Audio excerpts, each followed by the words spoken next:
Sur la mer de cristal, l'agneau est élevé,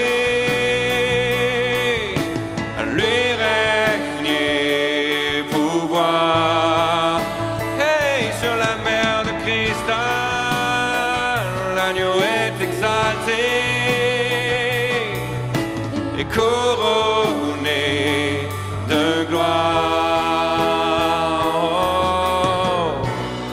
Nous te couronnons, Jésus, nous t'adorons, oh Jésus. Toi seul est digne d'ouvrir les seaux, toi seul est digne d'ouvrir le rouleau. Nous t'adorons, oh Jésus, nous t'adorons, Jésus.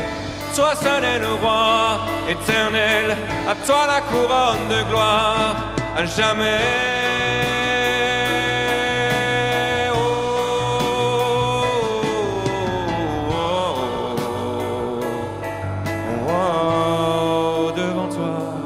Devant toi, sur la terre, comme au ciel, tout fléchit.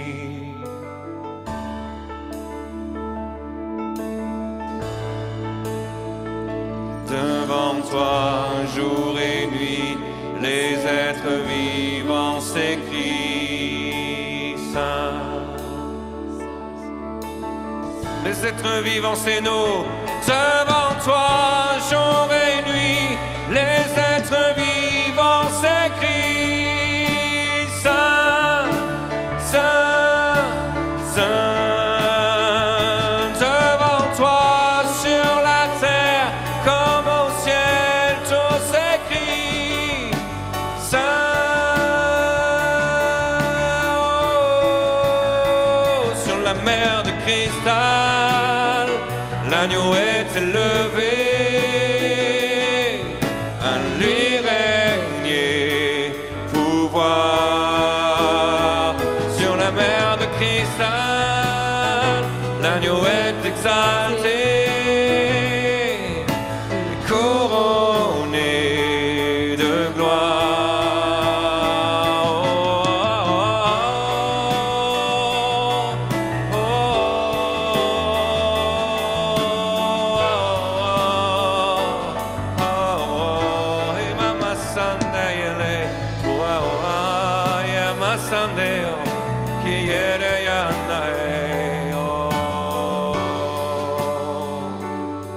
oh.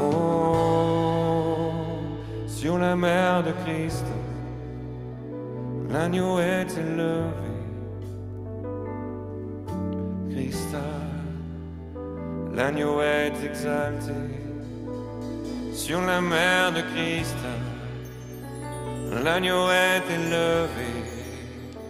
Sur la mer de Christ, l'agneau est exalté.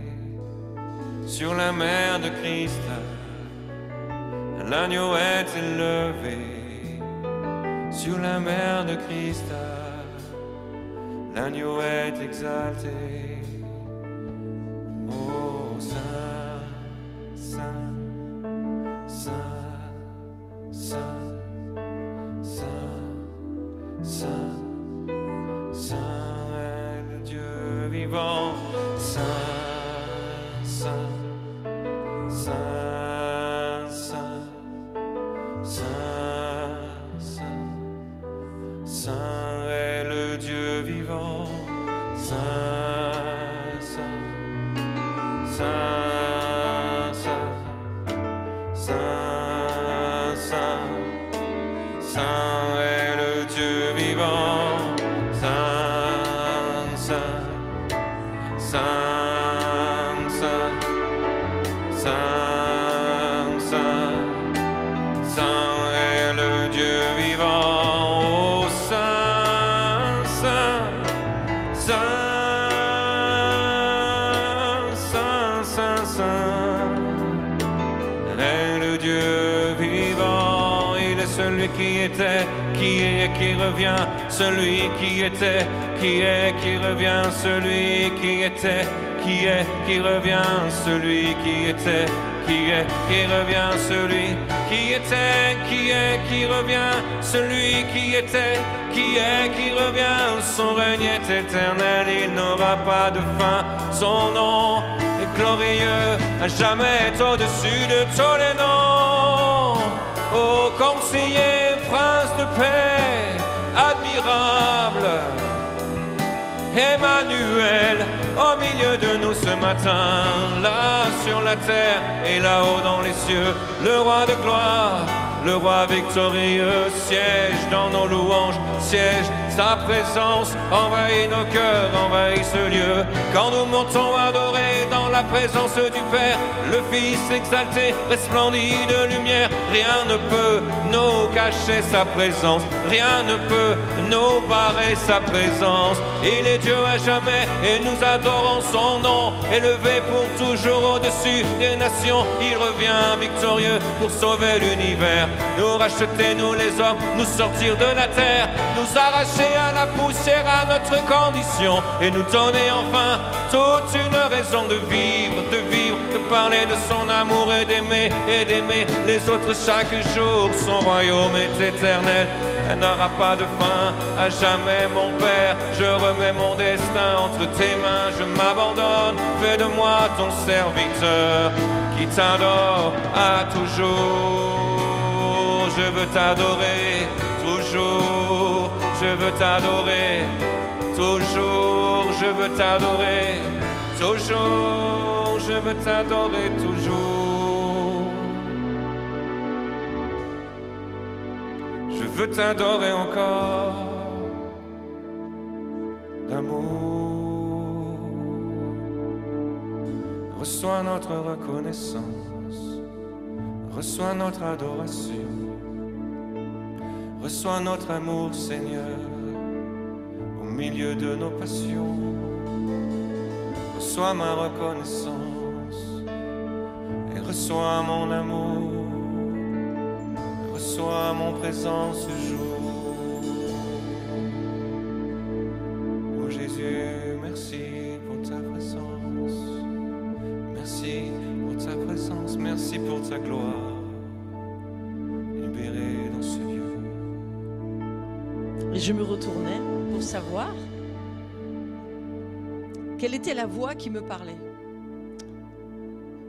Alors qu'on est dans ce face-à-face, pour certains avec Jésus, c'est pas facile pour tout le monde de se retrouver à cet endroit-là. Mais Dieu nous y appelle.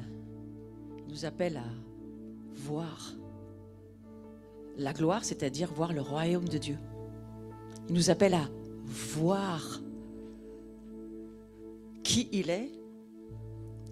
Donc après nous verrons qui nous sommes. Il nous appelle à voir pour faire quoi?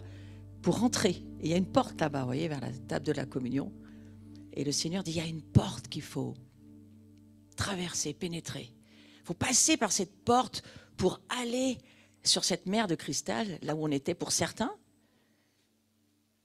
Certains vous y êtes, vous ne le savez pas. Certains vous y êtes, vous le savez.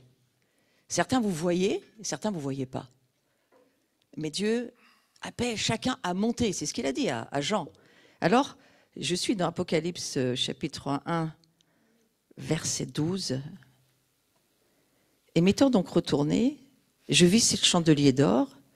Alors, je vous demande juste de faire marcher votre imagination, sanctifiée, et de voir que ce que je vous lis n'est pas une histoire ou un verset que vous connaissez par cœur, mais c'est juste un vrai lieu, une vraie réalité spirituelle dans lequel nous sommes, et c'est exactement là où nous nous trouvions, dans une réalité spirituelle que ta chair ne peut pas voir. Mais écoute-moi bien, ta foi peut voir. Si tu es en Jésus-Christ, ta foi peut voir. Si tu n'es pas né à nouveau, si tu n'as pas donné ton cœur à Jésus, si l'Esprit Saint ne t'a pas offert la vision, alors juste dans ton cœur, dis, je veux voir, Seigneur, viens, permets-moi de passer la porte, mais au fond, c'est même pas toi qui passes la porte, d'abord, en premier. C'est Jésus qui est la porte, qui passe la porte. Lui, il te dit, je voudrais venir chez toi et souper avec toi, passer du temps avec toi. Mais il y a aussi une porte que nous, on doit passer. C'est pour ça que le Saint-Esprit va dire à Jean, dans l'Apocalypse, monte, monte, viens vers moi avec ton cœur, pas avec ton cerveau, mais avec ton cœur, viens vers moi. Et Jean, persécuté sur une île, mal en point, certainement pas très bien traité, dans une vie qui vit des difficultés, qui traverse des temps durs, c'est là où Dieu va lui parler. Le désert, c'est là où Dieu te parle. Et j'aimerais te donner cette parole ce matin parce que c'est pour plusieurs, je crois, une parole pour maintenant. Le désert que tu traverses, c'est parce que Dieu va te parler. Ne sois pas inquiet, un peu difficile. Il sait que c'est difficile. On nous l'a rappelé hier soir, Dieu voit tout et il te voit et il te parle. Mais il y a quelque chose qui veut nous faire comprendre. Et on continue avec Jean et Jean nous dit, au moment où Dieu va lui ouvrir les yeux pour voir, les yeux de son cœur, pas les yeux de son cerveau. Les yeux de son cerveau, c'est tout s'écroule, tout va mal, on est persécuté, on nous tue, c'est horrible, la vie. Ça, c'est les yeux humains. Mais les yeux de son cœur disent « Waouh, je suis ailleurs. J'ai passé une porte. » Et on va lire ce qu'il va voir. Mais je vous redis, vous ne verrez pas le royaume de Dieu avec votre cerveau et votre capacité intellectuelle humaine, bien qu'elle soit utile, celle-ci. Mais là, ça ne vous servira pas. Et voilà ce que Jean écrit. Et que votre imagination soit maintenant levée et active au nom de Jésus. Il voit que, au milieu de 7 chandeliers, quelqu'un qui ressemblait à un fils d'homme. Il était habillé d'une longue robe et portait une écharpe en or sur la poitrine. Sa tête et ses cheveux étaient blancs comme de la laine blanche, comme de la neige. Ses yeux étaient comme une flamme de feu. Ses pieds étaient semblables à du bronze ardent, comme s'ils avaient été embrasés dans une fournaise. Et sa voix ressemblait au bruit de grandes eaux. Il tenait dans sa main droite 7 étoiles, et de sa bouche sortait une épée aiguë à 2 tranchants, et son visage était comme le soleil lorsqu'il brille dans toute sa force. Et quand Jean voit ça, il tombe. Son humanité ne supporte pas ce que la divinité, Dieu, lui montre. Et nous sommes dans ces jours appelés à monter dans les cieux. Pour traverser sur la terre, il va falloir monter dans les cieux.